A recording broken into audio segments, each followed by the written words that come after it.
Pemerintah Jokowi membuka kembali keran ekspor pasir laut setelah 20 tahun dilarang. Apakah benar ekspor pasir laut sama halnya dengan menjual kedaulatan Indonesia ke negara lain?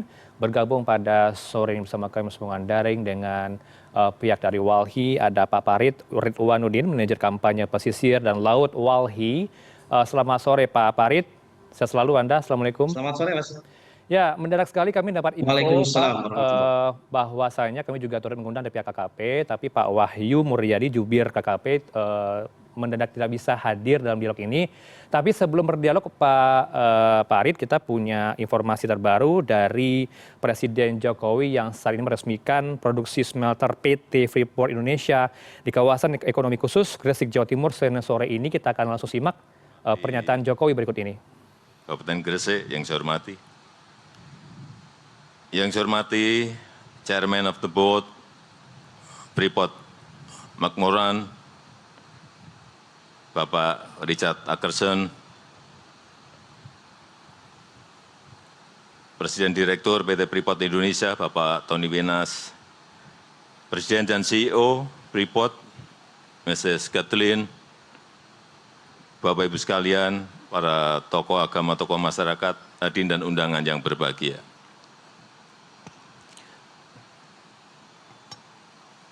Saya ingat pekerjaan yang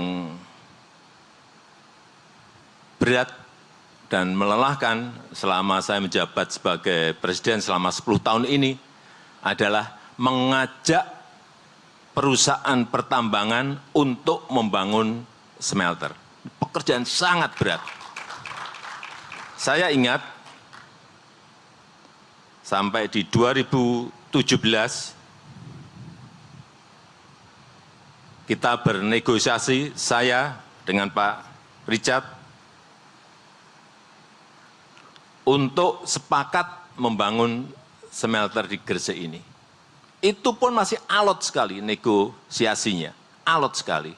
Karena saya tahu memang ini adalah investasi yang tidak kecil. 56 triliun itu bukan uang yang kecil, uang yang gede banget. Sehingga saya juga sadar memang perusahaan itu harus mengkalkulasi. Perusahaan harus berhitung apa keuntungan membangun smelter sebesar ini. Dan setelah itu langsung 2018 dimulai persiapan lahannya. Persiapan lahan selesai, saya ke sini untuk groundbreaking, memulai untuk konstruksi pabrik smelternya. Dan setelah 30 bulan, alhamdulillah hari ini bisa kita resmikan. Saya tadi muter, lahan yang dipakai lebih dari 100 hektar, 104 hektar. Sangat besar sekali. Investasi tadi 56 triliun rupiah. Tetapi dengan pembangunan ini, iseng-iseng saya berhitung, berapa sih revenue-nya berapa, dan paling penting buat kita, buat presiden adalah penerimaan negara, baik pusat dan di daerah seperti apa. Hitung-hitungan saya, penerimaan negara masuk kira-kira 80 triliun rupiah dari PT Freeport Indonesia. Baik berupa dividen, royalti, PPh badan, PPh karyawan, pajak untuk daerah, pihak luar, pajak ekspor, semuanya. Kira-kira angkanya seperti itu. Ini angka yang sangat besar sekali. Ini kalau hanya satu perusahaan. Tadi pagi saya juga buka smelter di Sumbawa. 2 perusahaan, 3 perusahaan, 4 perusahaan, 5 perusahaan, 6 perusahaan. Penerimaan negara kita akan semakin besar dan semakin meningkat. Dibanding apabila kita hanya mengekspor raw material atau mengekspor bahan mentah saja. Pembangunan smelter PT Freeport Indonesia ini merupakan usaha kita untuk menyongsong Indonesia menjadi negara industri maju yang mengolah sumber daya alamnya sendiri dan tidak mengekspor, sekali lagi, mentahan atau raw material. Dan ini akan membuka lapangan pekerjaan yang sangat besar, tadi sudah disampaikan oleh Pak Dirut, dan ini merupakan pelaksanaan dari gagasan yang sering kita sampaikan mengenai hilirisasi, yang merupakan fondasi ekonomi baru Indonesia yang tidak bertumpu kepada konsumsi domestik. Karena GDP growth kita bertumpu pada konsumsi domestik. Tetapi kita ingin beralih GDP growth kita bertumpu pada produktivitas dari perusahaan-perusahaan, baik BUMN maupun swasta. Dari investasi 56 triliun tersebut, diolah 1,7 juta ton konsentrat tembaga yang dibawa dari Papua menuju ke Gresik. Hasilnya 900.000 ton katoda tembaga, kurang lebih 50 ton emas, dan 210 ton perak. Jumlah yang tidak kecil.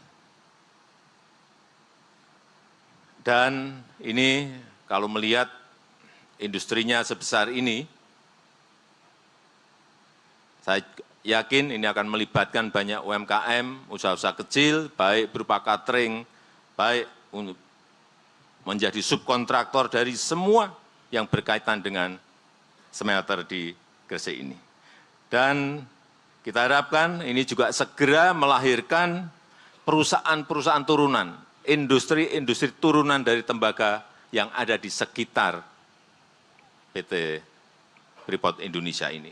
Sudah ada yang mulai untuk produksi copper foil, saya kira nanti akan diikuti mungkin pabrik kabel dan lain-lain untuk masuk ke negara kita, termasuk tadi yang disampaikan oleh Bapak Erick Thohir mengenai selenium, yang juga dihasilkan dari smelter tembaga ini sehingga bisa diproduksi semikonduktor.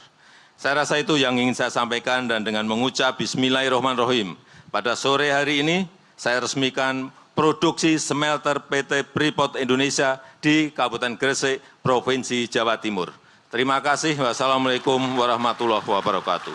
Selanjutnya, mohon berkenan mendampingi Bapak Presiden, kami persilahkan kepada para Menteri Kabinet Indonesia Maju, PJ Gubernur Jawa Timur, PJ Gubernur Papua Tengah, Bupati Gresik, Presiden Direktur PT Freeport Indonesia, Chairman of the Board of Director Freeport McMoran, President and CEO Freeport McMoran, dan Bapak Fahri Hamzah. Ya, baru saja Kami kita persilahkan simak bersama statement dari Presiden RI Joko Widodo dalam kesempatan hari ini meresmikan produksi smelter PT Freeport Indonesia di kawasan ekonomi khusus Gresik, Jawa Timur, yang mana tadi Presiden menyebutkan ada investasi sebesar 56 triliun rupiah dari produksi PT Freeport Indonesia di kawasan Gresik ini.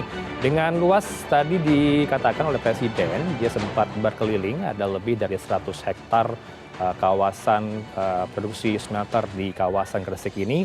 Dan sementara itu kita simak juga tadi smelter milik PT Freeport dengan single line terbesar di dunia ini memiliki kapasitas kepemurnian hingga 1,7 juta ton konsentrat tembaga per tahun.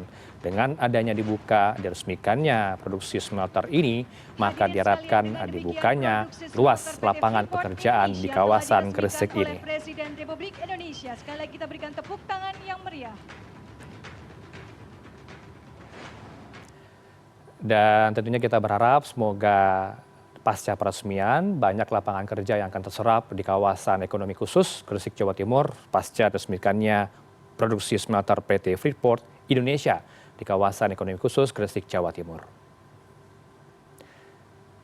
Dan kita akan kembali untuk dialog untuk membahas topik lain. Ini kami masih terhubung ya bersama dengan Pak Parit selaku dari pihak Walhi.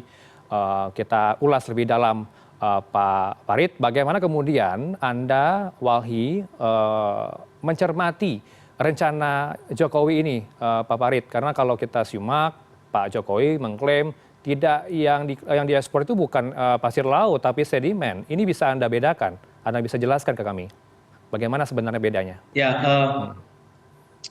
Ya itu pernyataan itu menunjukkan Pak Jokowi tidak memahami ya apa itu sedimentasi. Jadi sedimentasi itu eh, bisa dihasilkan dari dua hal ya. Satu yang sifatnya alami seperti erupsi gunung ya, atau letusan gunung yang memuntahkan banyak material.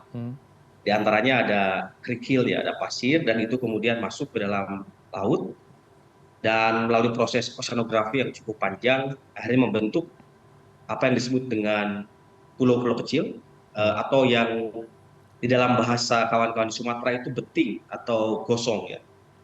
Nah itu jadi bagian penting dari ekosistem laut dan biasanya tumbuh di atasnya itu ada semacam ekosistem pulau kecil ya.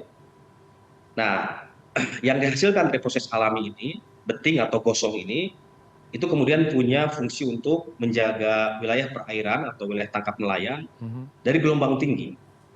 Jadi kita bayangkan ya, kalau gosong atau beting itu dikeruk, maka akan terjadi ya satu perubahan arus ya, proses oceanografi yang menyebabkan gelombang tinggi.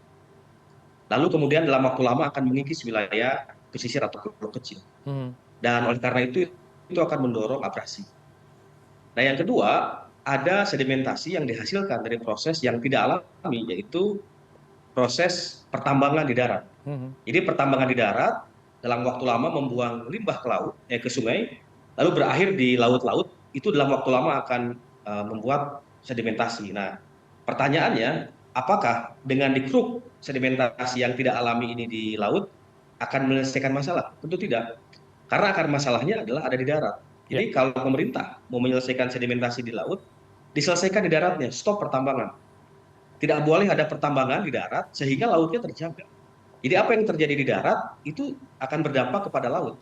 Nah ini sebetulnya logika sederhana yang harus dipahami oleh Jokowi memahami sedimentasi. Nah yang kedua, gini Mas, di dalam PP 26 2023 itu disebut sedimentasi itu hanya ada dua. Satu lumpur, satu pasir ya. Kalau kita baca PP yang ditandatangani Pak Jokowi tahun lalu. Nah pertanyaannya, dari dua ini mana yang dianggap punya nilai ekonomi? Tentu pasir bukan lumpur. Maka pasir itulah yang kemudian dikeruk, diperdagangkan dan diekspor. Nah jadi saya kira di situ problemnya. Riset terbaru Mas menyebut ya bahwa sedimentasi laut itu justru punya fungsi penting menyerap karbon. Jadi kalau dikeruk pasirnya atau sedimentasinya, tentu itu akan mengeluarkan karbon, melepas karbon ke atmosfer dan memicu perubahan iklim yang semakin panas. Kita ini sekarang udah panas banget ya. Jadi kalau dikeruk itu sedimentasi akan melepaskan karbon dalam jumlah besar dan tentu akan memicu temperatur semakin panas. Pak Farid, begitu, Mas. menganalogikannya seperti Anda bilang yang dikeruk adalah pasir dalam sedimentasi tersebut, bukan lumpur. Tapi yang diklaim adalah sedimentasi yang mana mengganggu jalur dari pelayaran kapal. Apakah jalur lari kapal tersebut terhambat karena sedimentasi tadi, sedimentasi yang Anda katakan antara lumpur atau pasir? Kalau kita lihat petanya, Mas, peta-peta yang sudah dikeluarkan oleh pemerintah, itu persis sebetulnya bukan di wilayah-wilayah yang wilayah pelayaran, bukan wilayah keluar masuk kapal. Jadi misalnya di Kepulauan Riau, itu kalau kita baca petanya itu luas sekali, dan itu bukan di muara sungai yang menghalangi lalu lintas kapal. Jadi tidak masuk akal juga penjelasan Pak Jokowi kalau menjelaskan itu menghalangi lalu lintas kapal, karena justru petanya dari tengah laut, Mas. Nah yang lain begini, kalau memang itu untuk membersihkan jalur kapal, kenapa di PP 26 2023 di konsiderannya itu tidak disebut ya, misalnya undang-undang tentang pelayaran atau undang-undang tentang pengolahan wilayah pesisir pulau kecil. Jadi di dalam konsideran atau dasar undang-undang PP 26 itu hanya disebutkan dua saja dasarnya. Satu, Undang-Undang Dasar 45 yang menyebut kewenangan Presiden mengeluarkan PP. Yang kedua, ya, Undang-Undang Kelautan yang sebenarnya spirit dari Undang-Undang Kelautan itu tidak ada hubungannya dengan pengerukan sedimentasi atau pasir laut. Baik. Jadi tidak ada perintah di dalam Undang-Undang Kelautan itu untuk mengeruk pasir atau mengeruk sedimentasi. Baik. Jadi sebetulnya secara hukum itu bermasalah, PP yang dikeluarkan Pak Jokowi. Baik, antara pasir maupun sedimen ini juga dikomentari oleh Bu Susi ya, Pujiastuti, mantan Menteri KKP. Ibu Susi mengatakan bahwa apapun itu namanya mau itu sedimentasi, mau itu pasir. Yang jelas saat ini adalah bagaimana kemudian pemerintah ini memberikan pemenuhan kebutuhan dalam negeri dan selain memikirkan soal ekspor. Karena saat ini dibutuhkan meninggikan wilayah dari Pantura sendiri karena mengalami abrasi seperti yang Anda katakan tadi juga, Pak Farid. Ini bagaimana menjawabnya? Ya, jadi poin pentingnya kalau mau melindungi ya wilayah-wilayah di pantai utara supaya tidak tenggelam, tentu yang harus dilakukan adalah satu langkah jangka panjang. Misalnya penting evaluasi tata ruang ya. Jadi selama ini kalau kita lihat Mas, pantai utara Jawa itu sudah terbebani beban-beban industri skala besar. Nah, maka terjadi penurunan muka tanah ya, seperti di Jakarta, ya di Semarang, di Pekalongan dan wilayah lain di pantai utara Jawa. Ini sebetulnya lahir dari proses yang sangat panjang, ya beban industri yang sangat berat di pantai utara Jawa. Nah, maka ke depan kalau mau diselesaikan, maka evaluasi tata ruangnya. Maka tata ruang ke depan itu jangan lagi melayani kepentingan industri skala besar, tapi bagaimana menempatkan keselamatan lingkungan dan masyarakat itu jadi jangkar utamanya, Mas. Oke, baik. Saya kira begitu. Ya. Baik, kemudian yang juga menjadi perhatian tentu banyak sekali dampaknya ya setelah adanya ekspor pasir laut yang diklaim oleh Pak Jokowi bukan ekspor pasir laut tapi sedimentasi. Dampak ekonominya untuk nelayan seperti apa, Pak Farid yang Anda tangkap? Apakah benar ini merugikan dari masyarakat pesisir? Ya, ada satu kasus yang saya bisa ceritakan, Mas. Di Sulawesi Selatan, ya, tepatnya di perairan Kodingareng itu ada kawan-kawan kami ya. Nelayan di Pulau Kodingareng yang lautnya ditambang pasirnya untuk proyek reklamasi Makassar New Port selama 257 hari oleh kapal Belanda. Apa yang terjadi? Satu, secara ekonomi ya, nelayan di sana itu mengalami kerugian lebih dari 80 miliar. Bayangkan ya, nelayan mengalami kerugian ekonomi lebih dari 80 miliar. Itu satu, secara ekonomi. Secara ekologi, Pulau Kodingareng yang kecil itu ya karena terjadi perubahan arus itu dihantam terus oleh gelombang tinggi dan terjadi pengikisan atau abrasi. Masyarakat menjadi mengalami ketakutan. Pulaunya tenggelam. Sebagian dari masyarakat sudah keluar dari pulau ya mencari pekerjaan baru karena laut sudah tidak bisa menghasilkan. Lalu ada beberapa yang bertahan di pulau tetapi resikonya mereka harus mencari penghidupan dengan cara mencari pinjaman. Jadi utang mereka itu setelah ada penambangan pasir laut itu sangat tinggi. Ya. Nah ini di wilayah yang terjadi penambangan pasir untuk reklamasi Makassar New Port ya di Makassar. Saya mau cerita satu kasus lagi di Nusa Tenggara Barat, di Lombok Timur, Mas. Jadi di Lombok Timur itu tahun 2015 sampai 2016 wilayah perairannya ditetapkan untuk ya pertambangan pasir laut menyuplai proyek reklamasi di Bali, Teluk Benoa. Ya, kita tahu itu dulu dipersoalkan. Nah, ternyata pasir lautnya dari Lombok Timur. Apa yang terjadi? Walaupun pertambangan pasirnya sudah dihentikan, tapi dampaknya sampai sekarang masih terasa. Itu wilayah yang dikeruk adalah wilayah tempat nelayan menangkap ikan. Karena lautnya hancur, nelayan-nelayan lokal harus melaut jauh ke perairan di Sumba, sampai ke perairan Pulau Salura di bawahnya Sumba yang sudah mau nyebrang ke Australia. Jadi bayangkan walaupun sudah dihentikan tambang pasir lautnya, tapi dampaknya jauh lebih panjang daripada yang bisa dibayangkan oleh Pak Jokowi. Jauh sampai sekarang terasa. Dan itu tentu mengancam nyawa nelayan harus masuk ke laut lepas ya, laut luas gitu. Dan itu sampai sekarang, Mas. Bayangkan, jadi itu kerugian yang saya kira sangat luar biasa besar yang dialami oleh nelayan. Baik. Sayang sekali kami tidak bisa terhubung ya dengan Pak Wahyu Muryadi, Jubir Menteri Kelautan dan Perikanan untuk bisa mengkonter atau juga merespon pernyataan dari Walhi. Sayang sekali tidak bisa bergabung pada sore ini. Kita akhiri dialognya, semoga ini menjadi perhatian juga dari Walhi dan juga teman-teman lainnya agar kita tetap mengawal bagaimana kemudian proses monitoringnya juga pengawasannya di lapangan, apakah nanti juga akan berdampak buruk terhadap masyarakat. Ini akan kita tentukan nantikan bagaimana kelanjutannya dari rencana Jokowi ini, apakah berlanjut di Presiden terpilih Prabowo Subianto, nanti kita akan lihat bersama. Terima kasih Pak Farid Ridwanudin, manajer kampanye pesisir dan laut Walhi. Selamat sore, assalamualaikum.